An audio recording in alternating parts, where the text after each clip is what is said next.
Welcome, folks. Welcome to this webinar that we run every fortnight from the AMBIT team here at the Anna Freud Centre. A big welcome to you, and that the plan for today is to consider the issue of working with young people who have difficulties with substance use and how we apply the AMBIT approach to this issue. Just before I start, I should introduce myself. I'm Peter Fugel. I'm one of the AMBIT team here at the Anna Freud Centre. And I'm just going to ask my two colleagues here to introduce themselves, who are sort of co-hosting this event. So, Dickon. I'm Dickon Bevington. I'm a child and adolescent psychiatrist and one of the AMBIT team. And I'm actually meant to not be Dickon. I'm meant to be the wonderful Verity Bean, but the team that she's working in, which I work in with her in, is currently coping with a clinical crisis. So I'm here instead. And I'm Liz Crucknell. I'm the joint program lead for AMBIT, and I'm going to be kind of co-host today and talking to people in the chat box. So do send us messages in there. When you do, make sure, if there's a choice between all panelists and attendees or just panelists, if you want to send a message to everyone, do click all panelists and attendees, otherwise it just comes to us and no one sees it. We're going to try and take some questions in the last sort of 20 minutes or so, so do start putting in questions there as they come to you, and then we'll put them to Dickon and Peter when the time comes. Okay. So as Liz said, the kind of structure of this is what we want to do is I will do a little bit of a brief introduction to AMBIT. I mean, some of you may be very, very familiar with this bit, so I shall be quite brief about that. And then I'm going to have a conversation with Dickon about working with young people with substance use difficulties. And I suppose it's a particular, I've done this webinar now this is the second time I've done it, and each time I've done it, unfortunately, my honoured guests who have been invited have not been able to make it. So if you're one of the people I invite in the future, just beware, it's obviously it's a bit of a recipe for something going wrong that day. But the real intention here also is that we want to genuinely leave some time for you guys as part of this meeting to ask us some questions. It can be questions about working with young people with substance use, but it can be just more general questions about AMBIT in all the different ways that this now gets applied to different client groups. So I'm just going to start by saying one or two introductory comments about AMBIT. So let me just see if I can share my screen and just put this up. Okay. As Dickon's explained, Dickon is going to be Verity today from the cases team. This is our quick way of trying to explain what AMBIT is. AMBIT stands for the Adaptive Mentalization-Based Integrative Therapy, and I suppose you know that's a lot of words. I suppose what we're really trying to get at is trying to work with young people, now also AMBIT is applied to adults, but who don't necessarily find the professional systems of help that easy to access. And that we've developed an approach which really requires workers to think much more widely about what is helpful to young people, rather than just simply trying to engage them into a service. It's a much more wide-ranging approach. So I'm just going to talk you through a little bit of what this is, what AMBIT is. And again, I'm aware that probably quite a number of you in the audience have heard this before. So it's going to be a quick introduction. But essentially, what AMBIT is trying to encourage is a real curiosity in how not only that oneself or the team one works in can be helpful to a young person about the particular difficulties they may be having, but how others can also be helpful and are often very much involved. It can be family members, clearly parents may well be particularly important, but also other agencies. That the critical thing is for us to be able to be appreciative of the value of other people's help in the process that we're engaged in, rather than to see the solutions to a young person entirely in terms of our own work. This is one of the sort of really key principles of the whole approach. Now you'll see on this diagram that in the center is mentalizing. So it's a mentalization-based approach of which the key fundamental organizing idea that goes through all the work, all the different aspects of the work, is to make sense of both one's own behavior and other people's behavior in terms of mental states. To constantly be trying to make sense of what it is to be for the other person and for oneself in the interactions that one is working with, often confused, complicated, conflicted, anxiety provoking, all those states of mind that may well be in both for the young person and for the worker. Now, what from that starting point, we really focus very much in on trying to think of working in 4 different domains, working obviously directly with the client, the young person, or whoever the focus of the team is, but not necessarily being quite so, that being the sort of sole focus of what we do. Clearly, it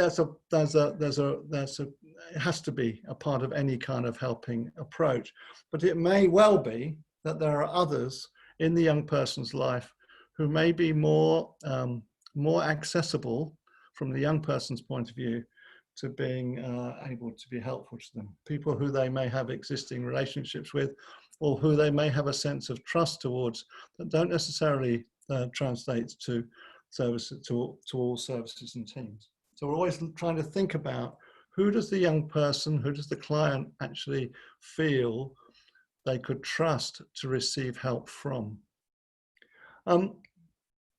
The second kind of aspect that we would always want to focus on is that workers, there's real risks in workers working on their own. There's a tremendous importance in how this is constructed as a team. AMBIT, we don't see AMBIT as an individual therapy. It can't be done on its own. It's done in a team context in which the relationships that workers have with each other in supporting mentalizing, in supporting their own mentalizing, in supporting their own ability to continue to try to make sense of behaviors, and sometimes their own behaviors, sometimes the behaviors of the clients they're working with, that make them anxious or angry or frustrated or all sorts of other very ordinary human understandable emotions that this work creates.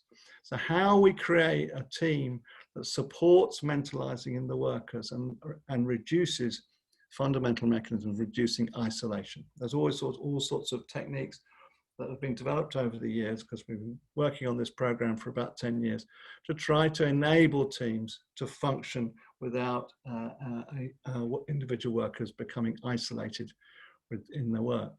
But also critically, on the right-hand side is the working with networks. The recognition that it's extremely rare for only one agency to be working with clients and young people, particularly the type of young people that we're going to be talking about today. There's often all sorts of different agencies involved, and it's critical. It's really critical that we try to see and articulate and discover the value of other people's contributions to the needs of the young person. A bit like a kind of parental kind of system. It's really, really important that the young person may experience agencies working together, but not not because they just have the same idea. That may or may not be the case, but in a way that they respect the particular intentions, efforts, and expertise that different agencies bring to the needs of their clients. And the fourth bit of the quadrant, which is around, we call learning at work, is really an expression of humility. The recognition that for much of what we do, we don't know as much as we need to know as to how to be helpful. That the art and the discovery of how to be helpful for groups of clients whose lives are in difficulties is a tricky, complicated process, of which obviously we grasp at and rely on to some degree our own trainings. We make use of research evidence. We make use of all sorts of things as to scaffold our work so that it is sensible and based on sound principles. Nevertheless, in the heat of the kind of work that we do, there are many, many things that are not covered by that kind of level of knowledge and expertise. And that teams need to find ways of which they can learn about what has been useful in particular cases so that they don't have to relearn and rediscover the same things many times, which it does seem to be sometimes a feature of clinical teams, is that they're not necessarily as good as they may imagine in gathering up the knowledge that they gain through the work of their clients. So these are kind of, that's the, in a quick 5-minute intro, that's what AMBIT does. It tries to incorporate all those different areas of work as a method of working with young people or different types of clients. So in thinking about working with young people with substance use difficulties, I suppose just it's a simple and obvious connection with the AMBIT approach, which is that substance misuse isn't a singular difficulty. It reflects the fact that often it's a kind of aspect of a young person's life who's in difficulties.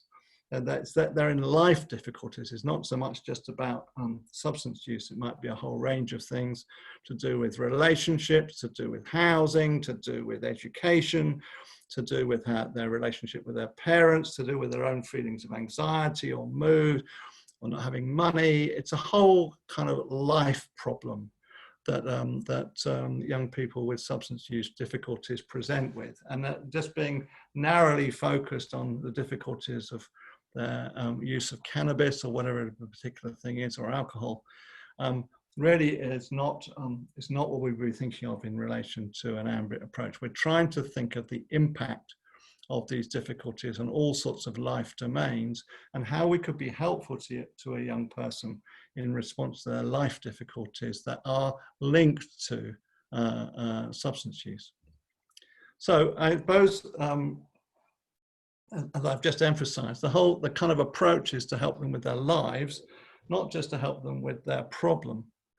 And I suppose one of the things that we would always emphasize is that there's a very rich vein of curiosity that can be explored with young people in trying to understand what it is that has been helpful to them in the past.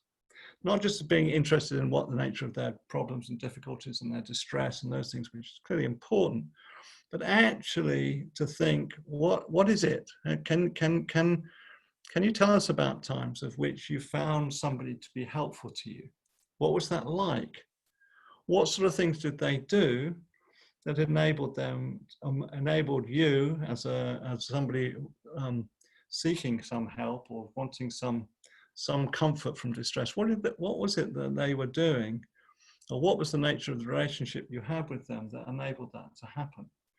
This is kind of a somewhat neglected area of inquiry with lots of people who seek help, is to actually be curious about what is effective help for individual people, because this will vary. And and I suppose obviously the lessons from this is that if they are able to describe people who have been helpful to them, can we kind of mimic, or can we kind of learn from what's been helpful to them in the past and modify our behavior towards the client or young person, so that we try to be shaped a bit by the sort of things that they've found helpful in others in the past. And this whole thing about changing behavior is an indication that you're responding to them as individuals is very key. Okay, so I suppose what I wanted to think about here is also that we want to particularly focus in on substance use today. And I suppose in the team, I'm going to, in a minute, be talking with Dickon about the team that he's been involved in for a long time, a team in Cambridge. And one of the things that I presented in the previous webinar was just that a very comprehensive evaluation of the outcomes for cases was also interesting in that we were able to show that the team was very effective in reducing substance use. That's fine. I mean, that's a bit of a prerequisite for a team that's tasked with this. But what was interesting was that they were even more effective, i.e. the size of the kind of benefits were even greater in addressing a whole range of life problems that were related to this. So things like returning to education, or managing anxiety, or getting on better with family relationships. These improved more than just simply changes in behaviour about use of substances. And I suppose, again, this is consistent with the whole AMBIT approach, that we're trying to look at the young person's life difficulties, not just their specific problems. So again, sorry, this slide is now a bit out of date. The intention was that I was going to be talking with Verity as the team lead, and as Dickon said, she's unable to be here today. So we're going to, Dickon is grandly standing in for Verity, and I'm going to now come out of these slides and invite Dickon to have a conversation with me about working in cases. Hello, Peter. Hi. Obviously, this is a little odd for the two of us because we've had rather many conversations over the last 10 years. But it's very nice to just now chat with you, Dickon, about where I think things started for you in relation to AMBIT and at the Cases team. So can you just for those in the meeting here, tell us a little bit about the Cases team? Who are you? Yeah. Who works? So we're an NHS commissioned substance misuse service for children and young people. We take young people up to the age of 18. In small number of cases, we can negotiate with our commissioners to hold a young person for longer than that if it is likely that they'll need transitioning into an adult service and that's problematic. Or if we've got, so far that actually a little bit more work, there's a chance that they could actually be managing independently. The team's pretty small, but we cover a pretty large county. Cambridgeshire is got lots of large empty spaces. The Fenland area of Cambridgeshire is, actually very sparsely populated, and with a population that are often quite marginalised, and transport links are really appalling. And then we've got some metropolitan centres, Cambridge obviously, which is by and large a very wealthy city, but has actually, particularly because its proximity to London, it's a really good place for the gangs to deal up into. So substances are widely available, and we've got some other centres in the county that are not quite so wealthy, and so we've got kind of hard to reachness in terms of our transport links. Young people often find it quite hard to get there, and the team consists of 2 mental health nurses, Verity being one, our team leader, and Bernie. And then we've got a social worker, Michael, and we've got 4 really experienced, what are kind of categorised as substance misuse practitioners, who come with bags of experience, but without, if you like, the sort of formal qualification of mental health nurse or psychologist. So we're a fairly sort of light team in a sense, managing some quite kind of complicated and risky cases, and Okay. My input to the team is now pretty small. I'm just there for one day. Okay, great. Now, just again to help orientate people, Dickon, I wonder if you could just sort of describe a young person. I mean, obviously we won't reveal anything that identifies anyway, but just so to give a flavour of a sort of, I don't like to use the word typical, but a sort of a young person who comes to cases. Can you tell us a story about what, a young person who comes to the team, what would happen and what sort of things would, Sure. let's take an individual young person. Yeah. Okay. So I'm gonna. This is an anonymized version. It's a sort of mishmash. And which be just the context is we do work with an extremely broad spectrum of young people. Some young people we really just do 1 or 2, sort of 3 meetings, a little bit of psychoeducation, a bit of motivational work, and perhaps 1 meeting involving family or someone if need be, up to really quite sort of heavy end, very significant, multiple serious comorbidities. And I'm going to kind of pick someone who's kind of on that scale, kind of about here. So this is a fictional young person. She's 16 years old.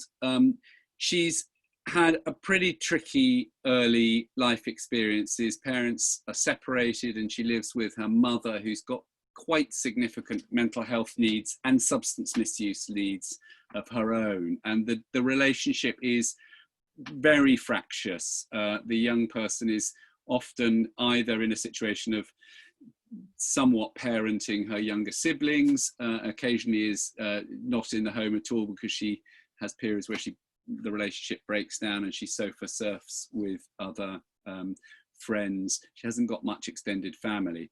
And the young person herself has had 1 or 2 quite traumatic events in early life, some sexual abuse, and 1 or 2 quite traumatic experiences, particularly the second one around kind of when she was intoxicated and was involved in some significant violence.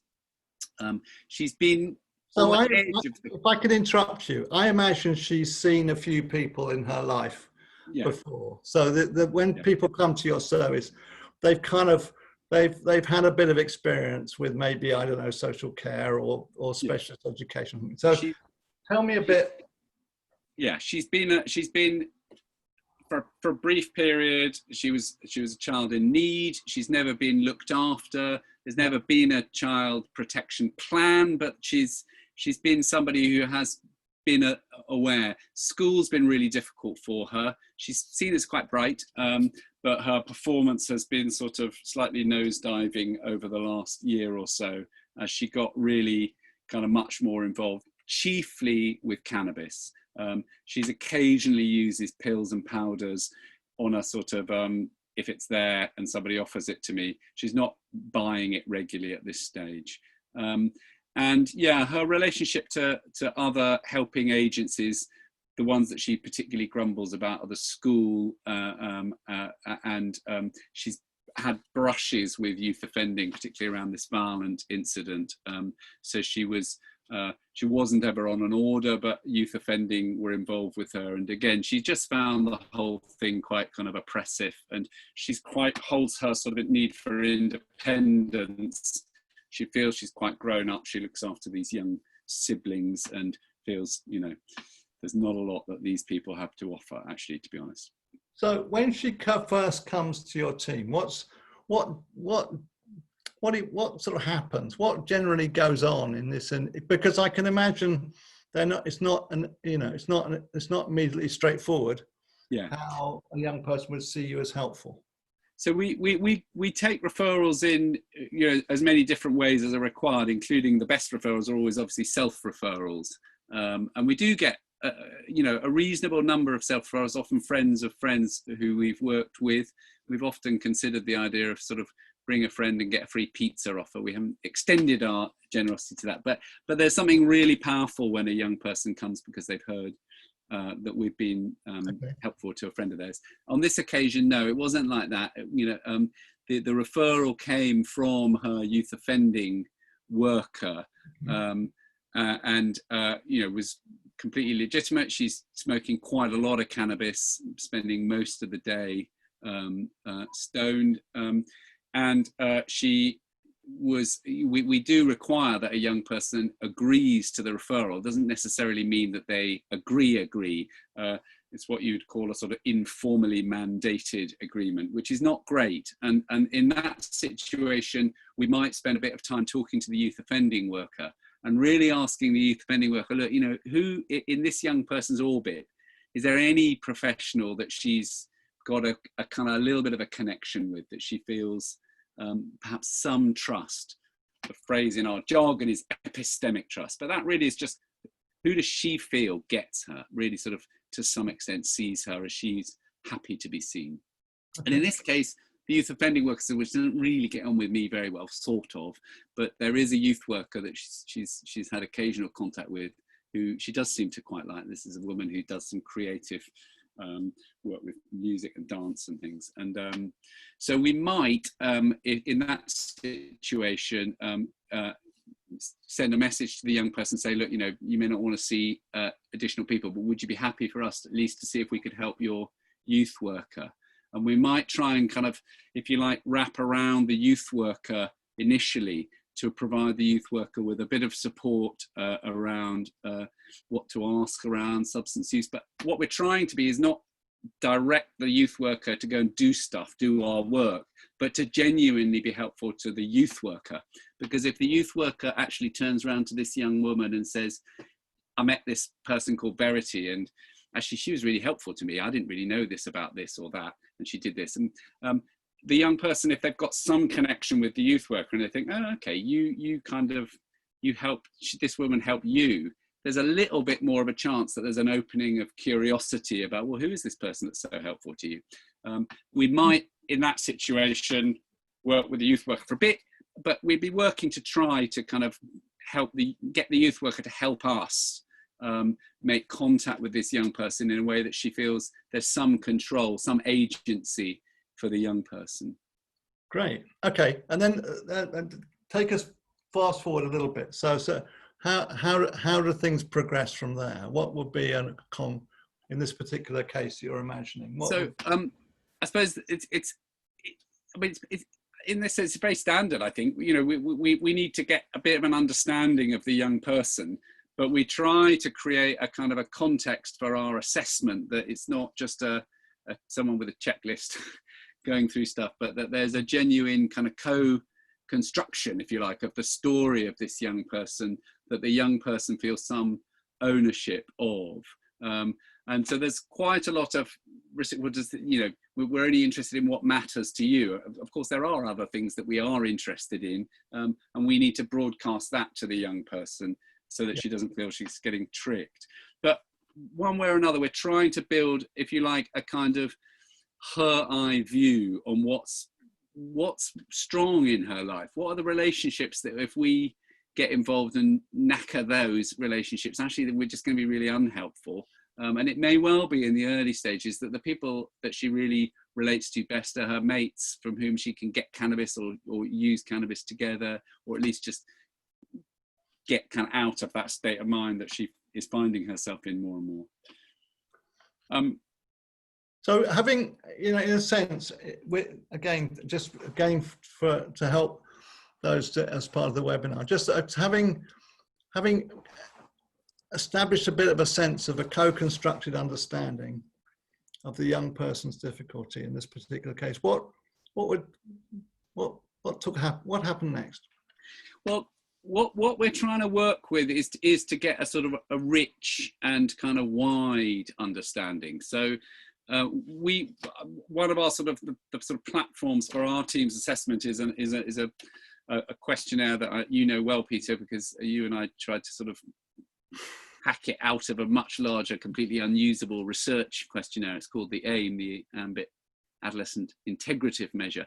But it's quite a neat 40 questions that cover, if you like, the whole range from existing resiliences, things that are kind of, you know, life skills, I guess, through to kind of relationships with family, with peer group, and then into, if you like, some slightly more mental health oriented experiences of, you know, the various different ways that young people experience difficulty, access to housing, to money, access and kind of performance in terms of jobs or training or school and education. And then a section on kind of how they have in the past and how they react to and adapt to help when it's on offer. What kind of insight to this, and measures of sort of, if you like, complexity and how they're being. So because that's one of our sort of standard outcome measures, it helps to shape the conversations that we have with the young person. And if you like, it makes sure we approach them with kind of as much as we can a wide angle view. What we want them to feel is that we've not just in a narrow way say we only want to know how much weed you smoke and then we're going to try and stop you, that we're actually interested in their life. I suppose that's the sort of, because our theory, and it's very much an AMBIT theory, is that if they look at us and think, okay, actually now you've understood that my life is quite complicated and that there are some things that are actually I'm really proud of and I like, nobody else seems to notice them, and there are things that about my life that are, you know, we may just mark areas, you know, here be monsters. They don't want to talk about that, but they might get to the point where they can say there's stuff. But if they get a sense from us that we've sort of had a genuine interest, a genuine curiosity, well, what's your life like? What happened that we've come to be sitting here with you, us as these kind of, you know, in my case, old, white, middle class professional. Here am I sitting with you. How did that happen? And so kind of, if you like, contextualizing that, and that's from that understanding, we would try to develop a shared, co-constructed kind of, if you like, a plan. And we are a team that would certainly, you know, we're a voluntary team, very clear about that, and we wouldn't have a sort of, we don't have a sort of fixed thing that the only thing we're going to work towards is abstinence. A lot of these young people, they'll go, yeah, sure, and then that's the last time you'd see them. So we will work with them on, you know, what worries them, and they get a sense that, you know, even if we can't rehouse them or get them into a college, we might know people that can, and we might be very happy to kind of be involved in some of that stuff that might be seen as slightly outside the remit of somebody who said, all I'm going to do is some motivational interviewing and psychoeducation. And so we purposefully trying to address their whole life, I guess, and that care plan that comes out of that is, you know, it's really kind of key that that this is kind of what they feel is helpful. Sometimes we have to broadcast the fact that, okay, that's great, you know, what we need you to know is we've got these other worries that, you know, we can't pretend they're not there. They are there, and you and I are going to have to dance a little bit over the next weeks to find out how we do that. I mean, it's a brilliant, you know, really rich description you're giving of the way you get started. I suppose just again for today, I was interested in a bit in how you might sort of draw in the YOS worker and the youth worker a little bit. And again, I know we're sort of slightly just inventing a case a little bit here, but I just think it's in our understanding of a kind of AMBIT approach, the sort of helping system, what we call the helping system. How do we make sure that it doesn't just become about us? And if we just think about this particular case, what might typically happen in a case like this? So I suppose we would see one of the things that AMBIT is quite helpful with is it has this sort of, around the outside of the wheel that Peter showed, are these sort of principles, and these are like the sort of the grab rails in a bus when it kind of goes over a bit of rocky ground. You sort of know where they are, and one of the principles is this principle of respect for local practice and expertise. And in that, it's not only that AMBIT actually tries very much to be respectful of the cases team knows more about substance use in Cambridgeshire within that local service ecology and the kind of cultural differences between some of the young people that we would work with in other teams than anyone else, and it would be mad for AMBIT. But we also create that as it's a kind of culture marker that you know, there may be people watching who work with other teams that we work with.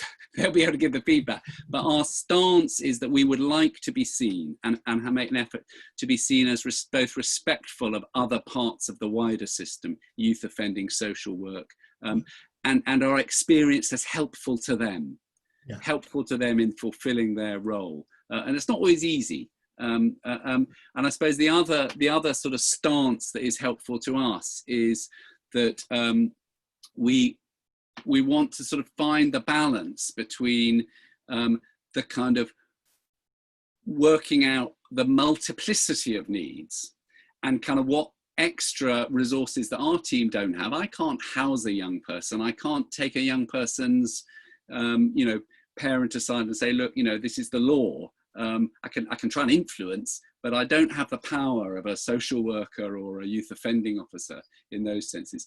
So how we try and balance kind of addressing the multiplicity without that becoming like a kind of flock of seagulls kind of attacking them, and how we bring, if you like, multiplicity into something that feels more integrated. That's part, we would see that as part of our core work, that whatever we're doing, we're trying to create a more coherent lining up of help for the young person. So trying to look at this kind of helping network through their eyes, and say that at the moment it might be really helpful for us to talk with the youth offending worker about, is there any way that we can kind of moderate or modulate or change this, because at the moment this is a massive problem for the young person.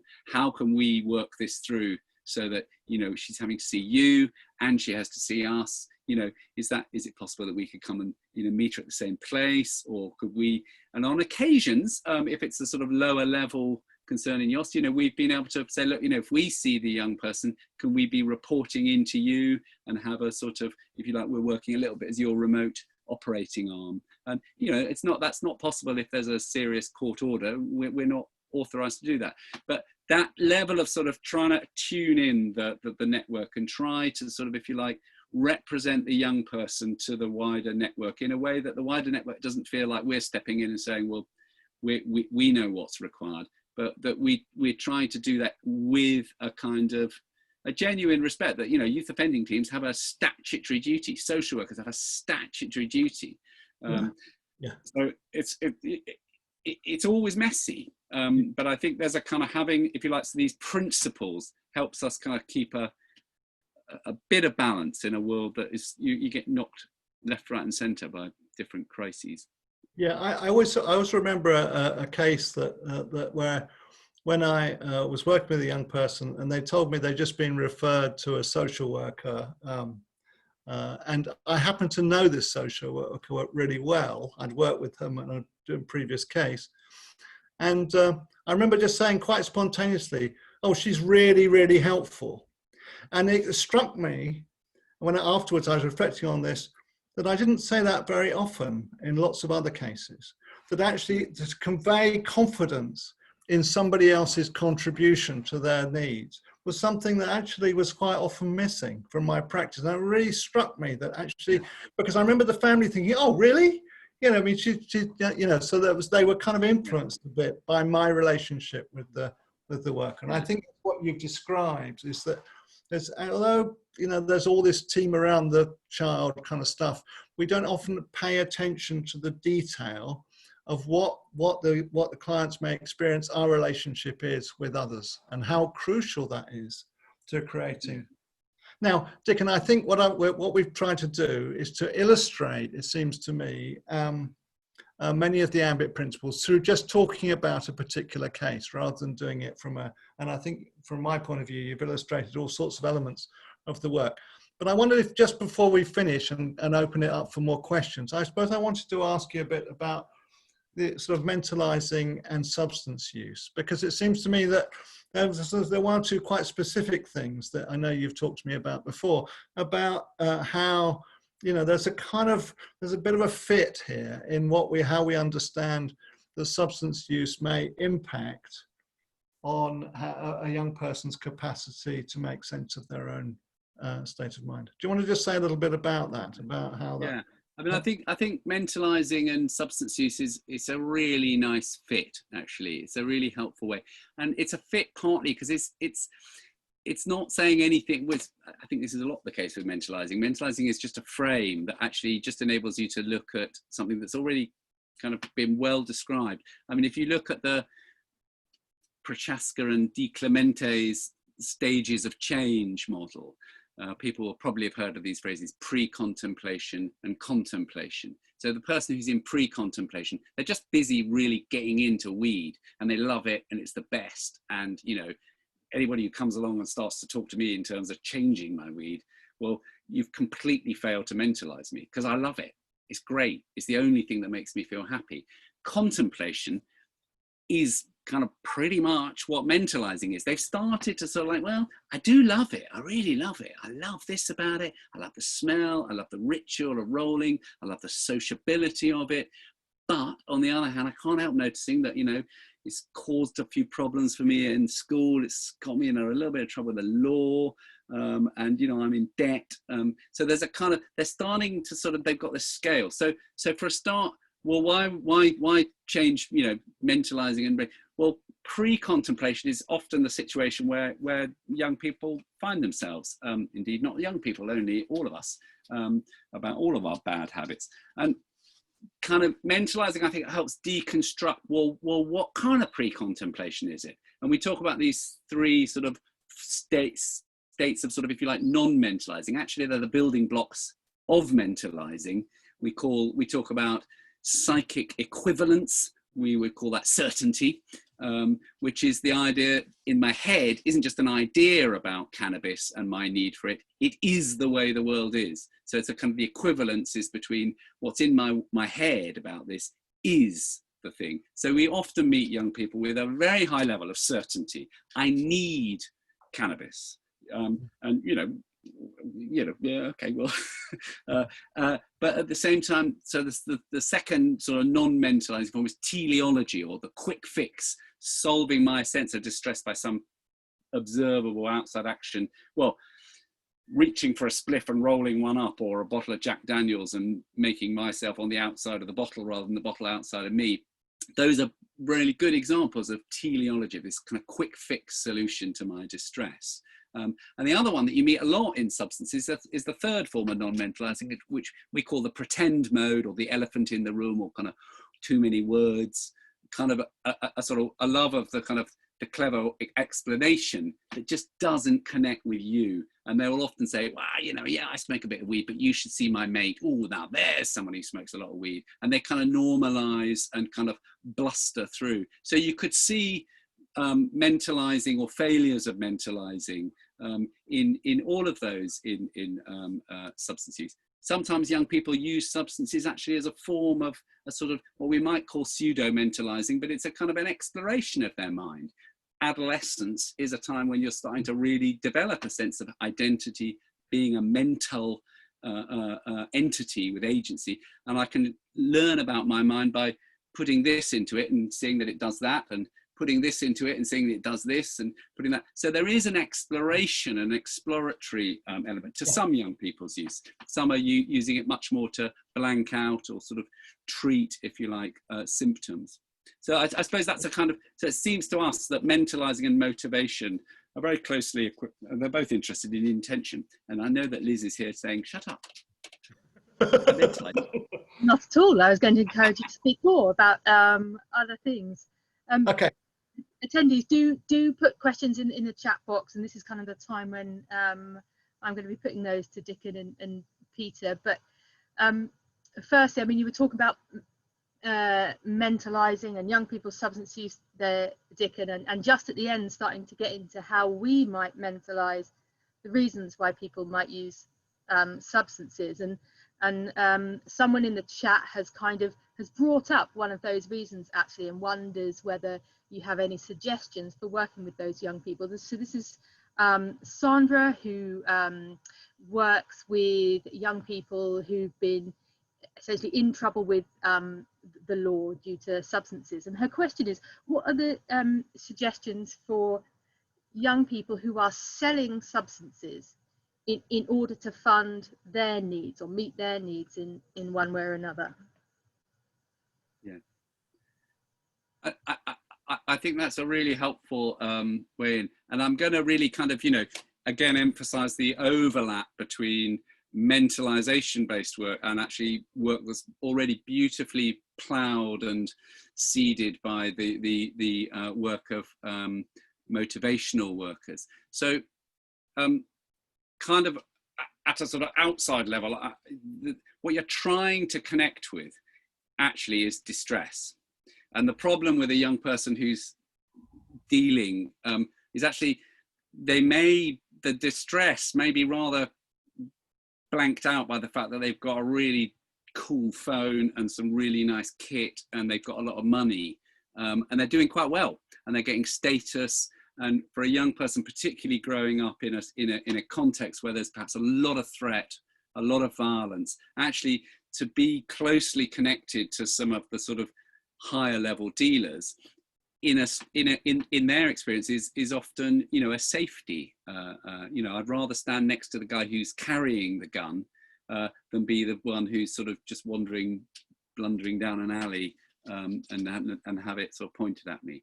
So there's a kind of, so the way a motivation or a decisional balance would work from motivational work is, paradoxically, we might start really by asking, you know, what it is that really works for them about dealing.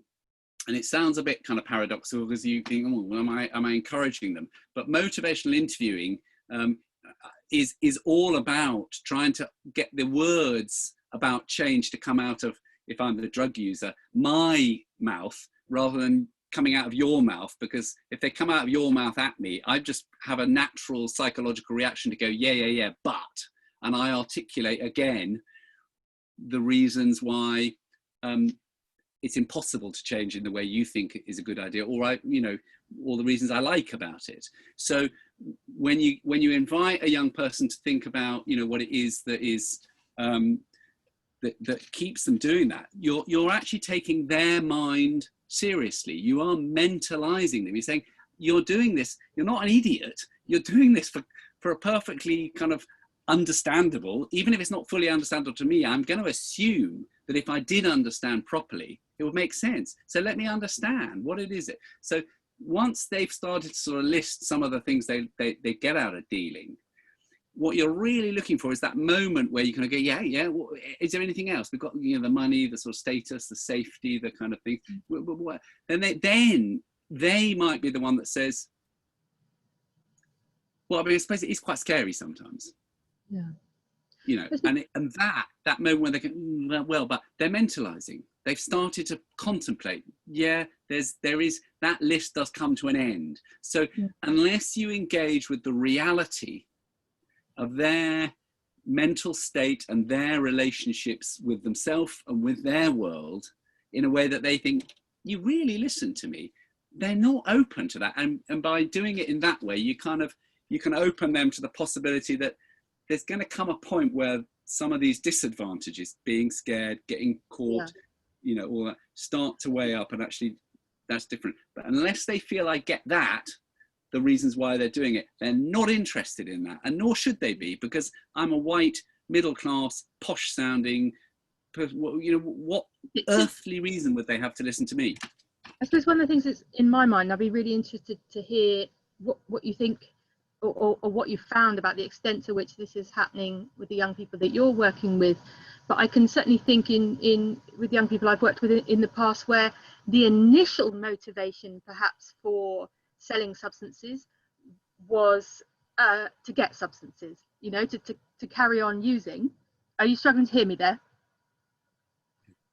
No, I'm cool. No? Okay, good. But you know, so it might be, oh, I've got no money, but I need some weed. The dealer says, well, tell you what, go and deliver this, this, and this, and you can have a bag. But actually, what keeps someone there might not be that same motivation, because once you've done that once, and maybe someone didn't pay you the money, then that dealer says, well, you owe me double that, and if you don't pay by tomorrow, you owe me double that. And if you don't pay me then this sort of quadruple amount, I'll kill you, or I'll kill your friends. And so actually what might keep you in that, you know, that initial motivation may not now be what keeps you in it. You may find yourself a bit stuck. And what we just started to talk about briefly in the chat was about county lines stuff. And I'm just thinking about Cambridge being, what, an hour maybe on the train from London, and wondering how much you're seeing that. Can I come in a little bit? I'm going to challenge you to a little bit. It seems to me that the fundamental stance of a mentalizing approach, whether it's substance use or anything, is the starting point is that whatever the young person or the client may be doing, it makes sense to them. And I think that it could be violence, or it can be taking drugs, it can be a whole bunch of things. What it seems to me is that I think what you've described is that there's a kind of hope that they'll see the light a little bit. I think for the worker, I think for the worker, there is a moment of fear, if I could describe it, when in your efforts to make sense of why it makes sense to someone else, there is a kind of moment, it seems to me, that you're not sure, you don't know whether they're going to, where you know, it just might make sense. It just might make sense. And and I think my own experience of this is that sometimes there's a kind of, the worry that you might be colluding a little bit in your efforts to make sense is a delicate balance at times, that there's a kind of risk that you're not entirely sure from the beginning whether this is a process of change. But I do think this is my reflection on some of the county lines stuff is that perhaps it isn't quite making sense to the person.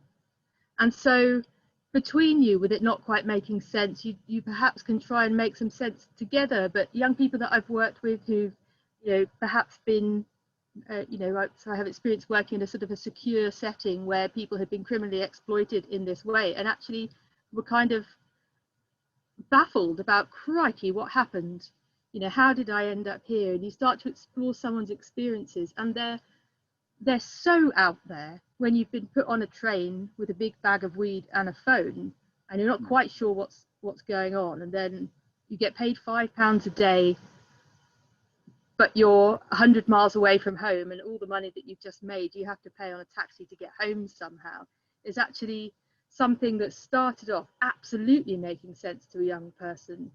They may find themselves in a situation where it's not making very much sense, and it's all happened very fast. So I think there's a kind of a spectrum in a sense, from an initial, you know, crikey, if I feel awful and a bag of weed is the thing I know will make me feel better, that makes sense, but can lead kind of down this road of stuff that's just stops making sense to people. So it's harder for us to mentalize. And I'm just wondering, Liz, are there other questions that are coming through? Because I just wanted to... Just a couple of sentences just while Liz is looking, but I think you mentioned, Peter, this idea that the worker, you know, it gets a bit fuzzy and it gets a bit kind of anxiety provoking. And I think that would be the other thing that I would sort of say cases, probably when the team were asked, Verity asked rather than me, but you know, the two things that the team kind of identified as what does AMBIT most mean for you? One was very, very clearly the creation of a team where help seeking within our team of each other is absolutely normalized. In fact, we're very clear we don't want anybody in our team who goes off and lone rangers. You get really kind of caught in really dangerous and risky situations, both professionally and personally. You can burn out or feel. So the use of a lot of mobile phone, because we work quite well before COVID, we work a lot out in the field with colleagues, and using the discipline of this approach, thinking together, which is really just a way of focusing a team on each other's minds as well as the minds of those young people or family members that we're trying to work with. And I think that's really critical, because it is anxiety provoking properly. Yeah. I think the other sort of issue that got raised in the chat was around, so I think Cheryl had posed the question, you know, are you coming across young people who are using substances in your work? And someone said, well, yes, but they tend to be asking for help with, you know, housing or benefits. And I suppose you touched on that a bit in what you were saying, but what's the kind of cases, you know, approach that someone might be help seeking, but not in relation to substances? Well, so actually a young person comes to my mind with whom we made a really nice video quite a few years ago, and he agreed to make this video with us. So his face is kind of a bit fuzzed out, but he was perfectly happy actually for it not to be. We insisted that it was, and we did this kind of interview where first of all I interviewed him, and then he came back about 6 months or a year later after having left our service and was interviewed by his key worker. who's actually Verity. In fact, now I remember it.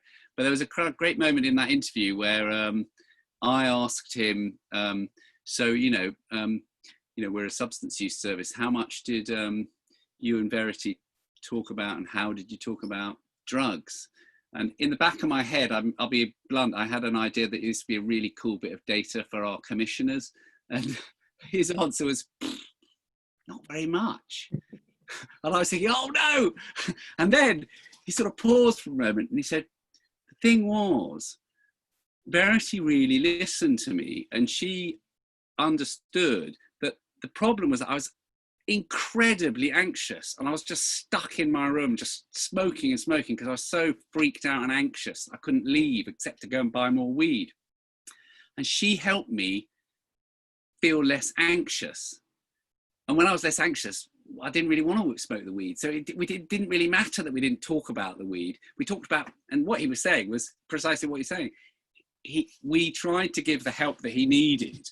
And along the way, that just, the cannabis didn't make as much sense as it did. And I think that's a little bit more of sort of this idea that Peter introduced right at the very beginning, that, you're trying to create help in situations where there are multiple needs, and what the key arbiter of what is helpful is what is experienced as helpful. And until you've got somebody experiencing you as helpful, whatever you try and shove into them is not very likely to be helpful, unless you're in a kind of incarcerating situation. And even then, there's very little evidence that that's very helpful, is it? So I'm just mindful of time, and we've just got 2 or 3 minutes. So I suppose just bringing things to a close a little bit for today. We just wanted to highlight 1 or 2 things that are going on for the AMBIT program, particularly that we've just recently launched a whole set of training. Oh, here we go. It's sort of coming up.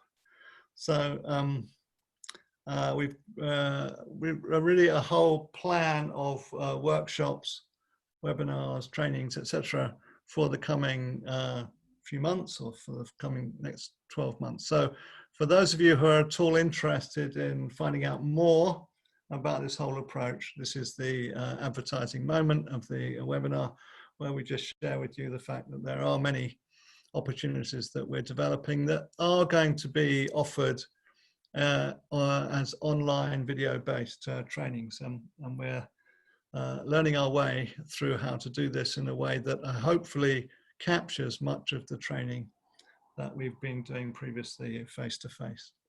And there is a particular training next in September on motivational interviewing and mentalizing, which might be of particular interest to those of you who have come to today's session. There will be another webinar in 2 weeks' time, which will be on aspects of the implementation, both particularly in relation to AMBIT, and of course in relation to the implementation of this model in real-world settings. And Liz has just highlighted our various social media contacts, etc. So just a big thank you, and to those of you who've come along today. I hope you've found it helpful and enjoyable, and we hope very much that you'll come back and join us for future webinars that we're planning in the future. Okay, thanks very much.